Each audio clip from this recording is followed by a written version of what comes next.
Bonjour et bienvenue sur la formation Blender. J'espère que vous allez bien. Alors aujourd'hui, nous allons voir les boîtes englobantes.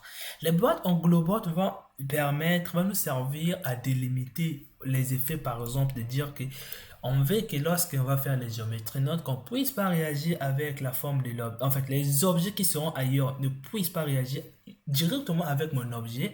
Je veux que ça puisse réagir seulement à une certaine distance. Donc voilà pourquoi on va le mettre dans les boîtes pour éviter un peu ou encore délimiter un peu les effets de vos objets à l'intérieur de cette boîte. J'espère que vous avez compris. Alors pour les curieux qui veulent savoir comment l'utiliser, alors je vais tout supprimer pour vous les expliquer. Il y a encore une chose que j'ai oublié, c'est que il y a un problème lorsque on utilise les boîtes englobantes avec les instances. Donc, je vais vous expliquer ceci. Alors, une fois que nous sommes avec un projet vide, je vais prendre Suzanne parce que Suzanne contient plus de déformations. Donc, je vais faire GZ, je vais faire Alt Z pour enlever la transparence. Une fois que nous sommes ici, on peut venir maintenant dans les géométries nodes. On va faire Alt Z. Chez vous, ça peut être déjà comme ça. Alors, une fois qu'on a fait, on va cliquer ici. Vous voyez bien déjà qu'on a une chose déjà, c'est que on a déjà euh, quelques nodes, deux nodes ici. Cette node nous a cette node permet de créer Suzanne et cette node permet de le faire voir ici, de le rendre visible. Alors, j'espère que vous avez compris. Alors, on va laisser d'abord ici, on va aller chercher une autre note que je vais vous expliquer ici qui se trouve dans les géométries et ça est là, ça s'appelle bien bonding, je sais pas comment le dire mais bref, vous le comprenez déjà. Alors, une fois que nous sommes ici, déjà, lorsqu'on a fait, tout a disparu. Non, c'est pas vraiment disparu, c'est juste que ça donne l'air de disparition.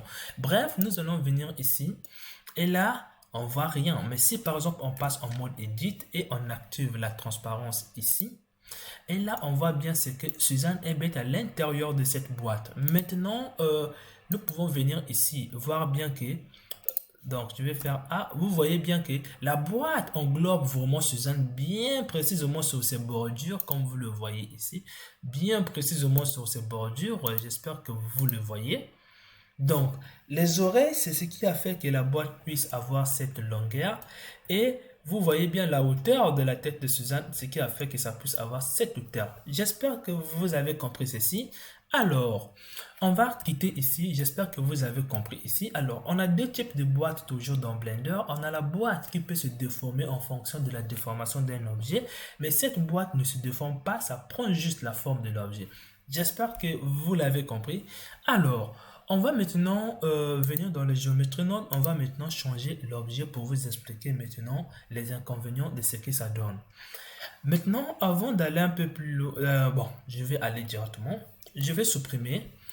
Je vais venir ici dans Mesh. Je vais prendre par exemple un cube simplement. Je mets ici.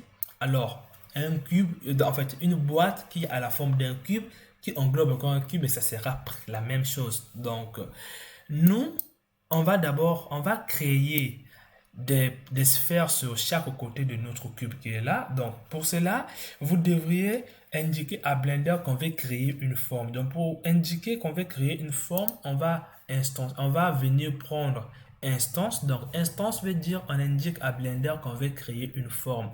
Mais le problème c'est seulement provisoire. Donc, lorsque on le fait ici, là, tout disparaît. Parce que quoi? Vous avez indiqué à Blender on veut créer une forme. Blender a accepté. C'est à vous maintenant de donner cette forme. Alors là, Blender accepte. On va maintenant venir indiquer la forme qu'on veut donner. Donc on veut donner par exemple la forme des sphères. Donc sur notre instance ici, on va venir sur Mesh, on met sur instance et là on a les sphères. Donc je vais le diminuer le rayon. Donc moi je vais diminuer le rayon comme vous le voyez. Maintenant ici on va supprimer la boîte qui était là. On va le supprimer. Nous on va directement mettre sur notre objet qui était là. Donc si vous voulez, si vous faites ici, vous allez voir votre boîte comme vous le voyez. Si je mets ici, ça se crée sur les bordures. Donc je viens ici. Ça se crée sur le bord. J'espère que vous avez compris. Alors, pourquoi je mets ceci? Donc, c'est juste pour vous montrer l'inconvénient que ça donne lorsque vous utilisez les instances et la boîte englobante. Ça veut dire quoi? Lorsque vous créez des objets et la boîte englobante. Parce que quoi? C'est pas la boîte englobante qui pose un problème, mais c'est ce nœud qui pose un problème. Alors, je vais venir ajouter la boîte englobante. Ça, nous, on a déjà l'intuition que ça va englober tout. Donc, on met ici parce qu'on a mis tout. Le problème est seulement à regarder ce que ça donne. Ça n'englobe pas tout. Or, pourtant, on a mis tout cela dans ceci, ça devait englober. C'est juste que vous, comme je l'ai dit, vous avez créé votre forme provisoirement. Donc, ça veut dire quoi?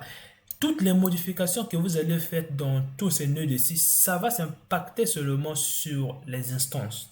Donc, sur les formes que vous avez créées, ça va s'impacter sur les instances que vous avez créées, donc sur les formes. Pour cela, pour se remédier à ça, vous devez transformer les objets que vous avez créés provisoirement en objets réels. Donc, ça veut dire en mesh. Vous allez venir dans géométrie et vous prenez ici dans instance. Vous allez dire instance, c'est où là, réaliser, c'est là. Vous le mettez ici et là, comme vous le voyez, la boîte englobe maintenant les cubes. Donc pour cela, je vais faire Alt Z ici.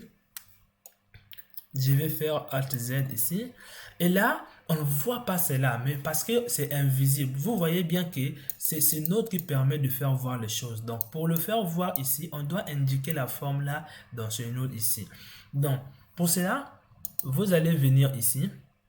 Vous allez venir dans... Nous, on veut le joindre. Donc, vous allez venir dans géométrie et vous allez venir dans joint. Et là, comme vous faites, vous envoyez les instances ici. Et là, vous avez votre forme comme vous le voyez ici. Et là, le problème est résolu. Ayez toujours l'habitude de réaliser vos instances pour éviter des problèmes. Parce que quoi? Si là, vous voyez que je les ai réalisés, le problème, c'est seulement ça, je ne les ai pas réalisés. Mais si par exemple vous venez dans le modifier et que vous appliquez ici, là vos instances disparaissent parce que vous n'avez pas créé ça sous forme de maille. Donc ayez toujours l'habitude, CTRL Z, je fais Shift D, je mets ici.